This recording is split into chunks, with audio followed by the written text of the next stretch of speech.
Kanjuruhan menjelma tempat mematikan. Ratusan nyawa melayang akibat penggunaan kekuatan berlebih. Tribun selatan Stadion Kanjuruhan menjadi sasaran tembak paling brutal. Nyaris setiap tembakan gas air mata ke sisi ini mengarah langsung kepada para penonton yang tidak terlibat kericuhan di lapangan. Kami menemukan setidaknya ada lebih dari 80 proyektil gas air mata yang ditembakkan pada malam itu. Bagaimana luapan kekecewaan di akhir pertandingan berubah menjadi mengerikan? Investigasi visual ini memanfaatkan sumber-sumber yang bisa diakses secara terbuka. Kami mengumpulkan, memilah, dan menganalisis ratusan video dan foto yang beredar di beragam media sosial. Kami juga melakukan crowdsource atau menerima sumber berupa video dan foto dari ratusan saksi mata yang hadir di Kanjuruhan. Melalui crowdsource ini, informasi geolokasi dan timestamp kejadian bisa disusun dengan lebih presisi. Karena sumber yang diperoleh dari crowdsource umumnya diambil oleh tangan pertama dalam bentuk materi mentah, sehingga metadatanya bisa diketahui.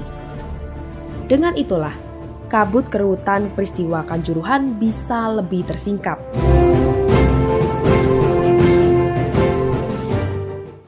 Semua bermula dari sini. Setelah 23 tahun, akhirnya Persebaya bisa mengalahkan Arema di Malang. Beberapa detik usai wasit meniup peluit akhir pertandingan, pemain Persebaya langsung berlarian masuk ke ruang ganti. Pukul 22.04, pemain Arema bergegas mendatangi Tribun Timur untuk meminta maaf kepada Aremania. Gak mood makan, Aremaku kalah. Segelintir supporter yang kecewa turun dari tribun dan menghampiri pemain. Kiper Maringga dan Juan Alvarizi ada di paling depan. Tak ada kekerasan di sini. Hanya kontak fisik biasa dan pertukaran ucapan di antara mereka. Seiring waktu, supporter yang turun dari Tribun Timur makin bertambah. Polisi mulai aktif bergerak. Kiper Maringga coba dilindungi dengan menggunakan tameng. Padahal saat itu tidak ada pelemparan kepada pemain Arema. Seorang supporter memang terlihat hendak memukul seorang pemain Arema. Tapi tentu saja ini tak melegitimasi semua supporter menyerang pemain Arema. Sebab fans lainnya memperlakukan Juan Alvarizi dengan baik-baik saja. Setelah semua pemain masuk ke ruang ganti, polisi membuat barikade untuk mencegah supporter masuk ke dalam lorong pemain. Aksi dorong-dorongan pun terjadi. Lemparan flare dilakukan dari tribun VIP. Di momen inilah, insiden pertama bentrok fisik antara polisi dan supporter terjadi. Seorang polisi terpancing menyerang Aremania. Ia lalu ditenangkan rekannya dan masuk kembali ke barisan. Massa yang berada di depan lorong pemain semakin banyak. Tentara juga mulai terlibat secara proaktif. Dengan double stick, tentara ini merangsek membuyarkan massa yang berkumpul. Massa juga berhamburan karena anjing huru-hara mulai dikerahkan polisi. Sampai di sini, kondisi sebetulnya masih relatif terkontrol. Kendati sudah mulai ada bentrok fisik, tapi secara umum polisi dan TNI masih bersikap kalem menghadapi massa. Di sini terlihat massa berhasil digiring Yon Zipur untuk naik kembali ke tribun. Namun dari arah tenggara, massa kembali masuk ke lapangan. Sedangkan kelompok aparat ini bergerak mundur ke arah bench. Pasukan Yon Zipur yang awalnya mendorong massa ke timur pun memutar arah dan kembali memukul balik massa yang datang dari sektor 9. Momen inilah yang menjadi peralihan sikap aparat.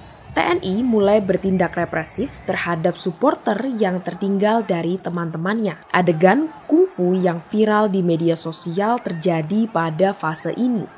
Massa dari Tribun Utara juga mulai bergerak menuju lorong pemain.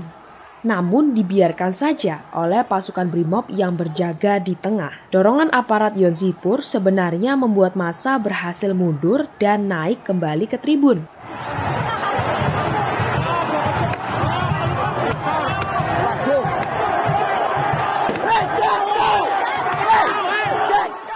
Petaka pun dimulai. Satu peleton Brimob yang berjaga di selatan tiba-tiba menembakkan gas air mata secara acak ke tribun selatan. Personel Brimob inilah yang pertama kali menarik pelatuk kematian massal di Kanjuruhan. Dari angle ini, kamu bisa melihat tembakan pertama yang dilontarkan personel Brimob ini tidak diarahkan kepada massa di lapangan, tetapi jelas diarahkan kepada para supporter yang anteng di tribun. Tindakan tersebut diikuti personel Brimob lainnya. Selain menembakkan ke tribun selatan, mereka pun mulai menembak tribun berdiri.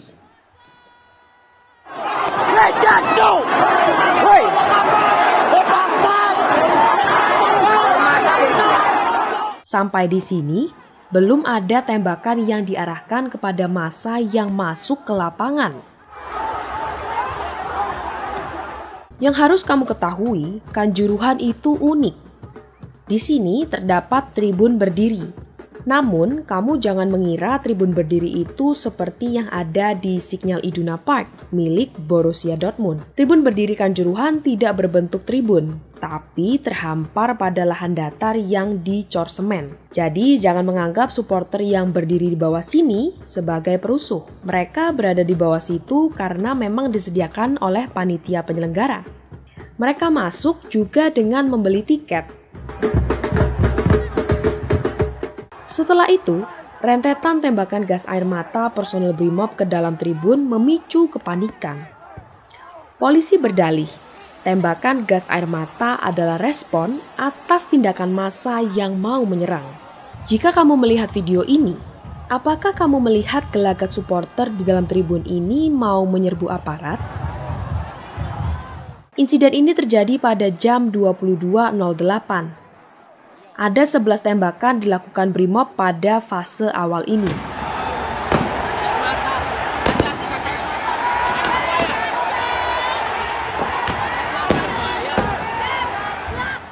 Sebelas tembakan ini dilakukan 7 orang yang berbeda. Tabung gas yang dipakai bertipe multi-smoke projectile. Satu selongsong bisa meletupkan 5 proyektil submunisi yang lebih kecil. Artinya, tembakannya boleh 11. Diduga ada 55 proyektil gas air mata yang dilepaskan dalam waktu kurang dari 15 detik. Lontaran masif gas air mata ini membuat tribun selatan menjadi pekat dengan asap gas air mata. Kondisi diperparah dengan angin yang berhembus ke selatan. Proyektil yang awalnya meledak di bawah, asapnya kemudian merayap naik ke atas tribun. Hal ini membuat kepanikan di tribun menjadi semakin tidak terkendali. Penonton berhamburan dengan panik dan kemudian mencoba keluar stadion. Salah satu temuan kami yang paling mencengangkan adalah tembakan gas air mata ternyata juga diarahkan ke pintu-pintu keluar. Jadi waktu itu saya mau keluar nyelamatin diri lewat pintu 12. Tiba-tiba kira-kira 1-2 meter di atas saya jatuh tembakan gas air mata. Posisi saya di samping pintu 12 waktu itu. Lalu, untuk apa itu dilakukan? Kami menelusuri jejak perilaku pasukan Brimob ini melakukan pengamanan di Kanjuruhan. Awal penonton turun ke lapangan, mereka terlihat kalem. Para supporter tak mengusik mereka sama sekali. Begitupun sebaliknya, tidak ada interaksi fisik di antara supporter dan Brimob. Ini adalah komandan peletonnya. Terlihat dia berdiskusi dengan anak buahnya. Ini adalah personel Brimob yang terlibat dalam penembakan gas air mata. Pada menit 22.04, mereka bergerak merapat ke sisi bagian barat. Lagi-lagi, tidak ada bentrokan fisik antara mereka dengan supporter. Ketika supporter berlari ke tengah, mereka terfokus kepada TNI yang berada di dekat lorong pemain, bukan kepada para Brimob ini. Beberapa supporter memang coba mengusik. Ini membuat personel Brimob terpancing dan mengejar. Dan tiba-tiba saja, tim pelontar menembakkan gas air mata secara acak. Dalam insiden 15 detik ini, mereka bergerak dengan komando. Ada komando dan perwira yang terlihat mengarahkan. Setelah melihat kekacauan di Tribun Selatan, mereka jeda sejenak. 22-12, sejumlah supporter terlihat proaktif terhadap mereka lagi. Hal itu ditanggapi dengan lontaran gas air mata. 6 tembakan diletuskan oleh 5 orang dari kelompok yang sama. Asap yang mengepul di sisi lapangan lalu tertiup angin dan kembali menyesaki Tribun Selatan. Pada menit yang sama, tanpa diawali tindakan langsung dari supporter, seorang personel Brimob kembali menembakkan gas air mata ke dalam tribun, tepatnya ke sektor 13 dan 14. Tembakan ini membuyarkan penonton yang turun dan membuat mereka panik. Semenit kemudian, 22-13, pasukan ini juga kembali menyerbu Tribun Selatan. 2 tembakan gas air mata dilontarkan ke dalam tribun secara horizontal. Ya, patenono iku, oi. Patenono iku. Pada 22-14, pasukan ini terpantau ditarik lebih ke tengah. Namun, tembakan gas air mata masih mereka lakukan. Kali ini tembakan diarahkan ke Tribun Timur yang sudah lebih kondusif. Video drone ini memperlihatkan detil penembakan yang sengaja diarahkan ke tribun. Tindakan represif juga dilakukan pasukan Brimob lainnya. Di sisi barat misalnya, pada menit 22-13, personel Brimob ini bergerak dari barat mendekat ke Tribun Timur. Mereka lalu menembak ke arah tribun yang dipadati banyak orang. Lagi-lagi bukan diarahkan kepada Aremania yang turun ke lapangan. Hal yang sama juga dilakukan personel ini. Dia menembak vertikal secara tidak terarah ke Tribun Utara. Sebetulnya tidak semua Brimob di dalam stadion bertindak brutal.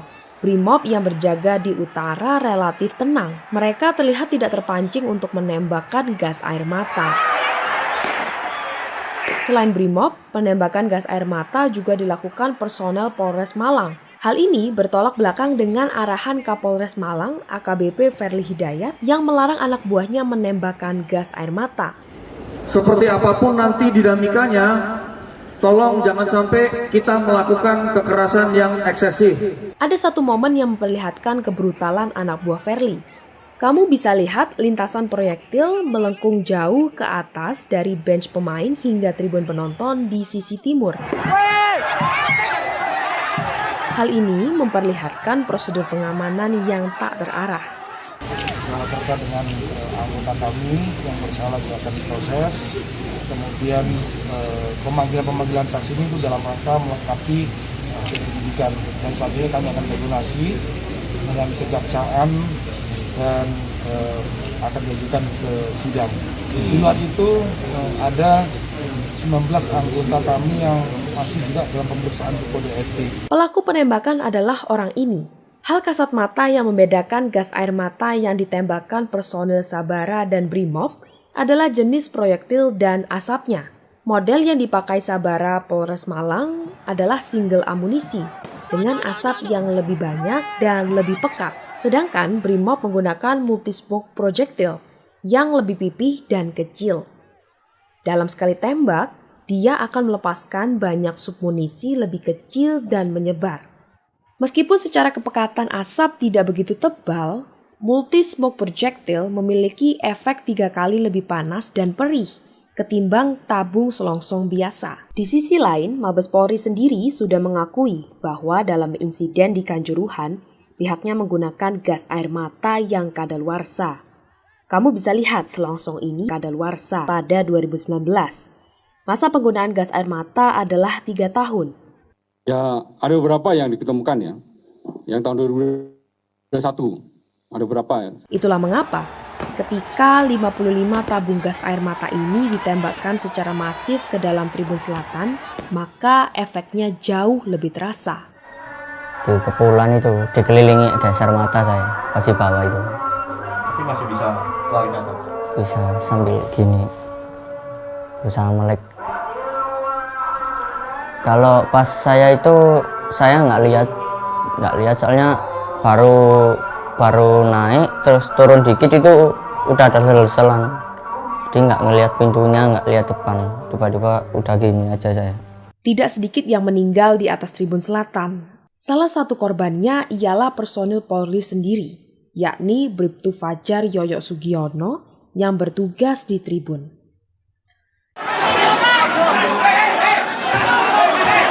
Metadata memperlihatkan video ini diambil di gate 13 pada 22.15. Kamu bisa mendengar gedoran pintu besi yang membuktikan bahwa memang pintu tertutup.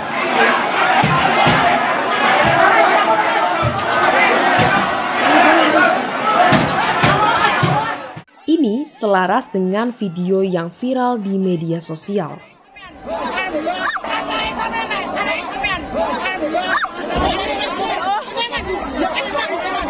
Video ini diambil semenit kemudian di gate yang sama. Masih memperlihatkan orang-orang yang terjepit di tangga berusaha keras untuk bebas. Hal yang sama juga terjadi di gate 10. Kamu bisa melihat ratusan orang berjerit dan berhimpitan dalam tangga yang sempit.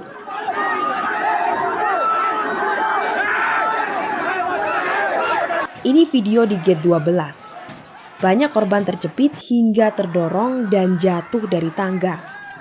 Video ini direkam pada menit 22.16. Yang harus kamu pahami adalah dorongan dari dalam tribun disebabkan oleh massa yang panik akibat aparat yang terus-menerus menembakkan gas air mata. Gas air mata diletupkan pertama kali pada 22.08 dan terakhir ditembakkan ke tribun selatan pada 22.15. Video-video mengerikan di dalam pintu keluar tadi terjadi di dalam rentang jam 22.10 hingga 22.15. Itu artinya tembakan gas air mata dilakukan polisi di lapangan saat ribuan orang sedang berebut mencari jalan kehidupan di pintu keluar. Dalih pembelaan polisi menembak gas air mata karena khawatir amuk massa mencelakakan pemain Persebaya. Asal kamu tahu, ketika bentrokan fisik antara supporter dimulai, para pemain Persebaya sudah aman berada di kamar ganti. Ketika tembakan gas air mata diletupkan pada 22.08, pemain dan ofisial Persebaya sudah ada di dalam kendaraan taktis Barakuda dan mulai bergerak meninggalkan Kanjuruhan. Jika mengikuti keterangan Kapolri Listio Sigit Prabowo, Kapolres Malang AKBP Ferly Hidayat fokus mengamankan evakuasi pemain dan ofisial Persebaya. Dan evakuasi pada saat itu dipimpin langsung oleh Kapolres. Sebagai kepala operasi pengamanan pertandingan, Ferly tidak berada di lapangan saat tembakan pertama gas air mata diletupkan.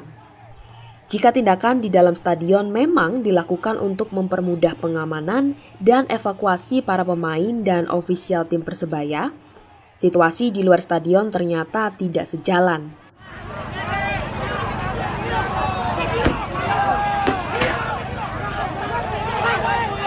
Kekacauan di dalam stadion juga berlanjut di luar ketika Rantis membawa pemain Persebaya dicegat massa. Video pengerusakan patwal Persebaya ini diambil pada menit 22.20. Imbas pencegatan ini, konvoi kendaraan yang membawa Persebaya tak bisa bergerak maju. Mereka baru bisa kembali bergerak meninggalkan Kanjuruhan 1 jam sejak pertama kali bergerak dari tribun VIP. Video ini diambil dari dalam kendaraan taktis yang membawa Persebaya saat mereka mulai bisa bergerak kembali. Kendati demikian, sepanjang perjalanan di sekitaran stadion, hambatan dari supporter tetap berlangsung dalam bentuk lemparan-lemparan berbagai benda. Para pemain Persebaya baru tiba di Surabaya pada dini hari. Mereka tiba dengan kendaraan taktis yang sama dengan yang membawa mereka meninggalkan Kanjuruhan. Pada dini hari itu, nun jauh di Malang, kematian demi kematian datang susul menyusul. Baron! Ayo bagus. Ayo mas, angkatan C.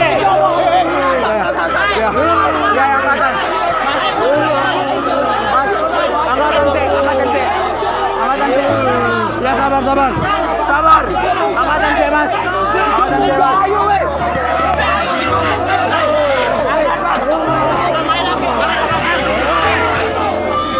Ayo, adekku. Ojo ditarik. Jancuk. Ayo, ambulan. Iki lek tore aduh ya apa iki? Mas, tolongin sik Mas, gotongan sik. Aku minta tolong. Aku minta tolong. Ayo. Aku minta tolong.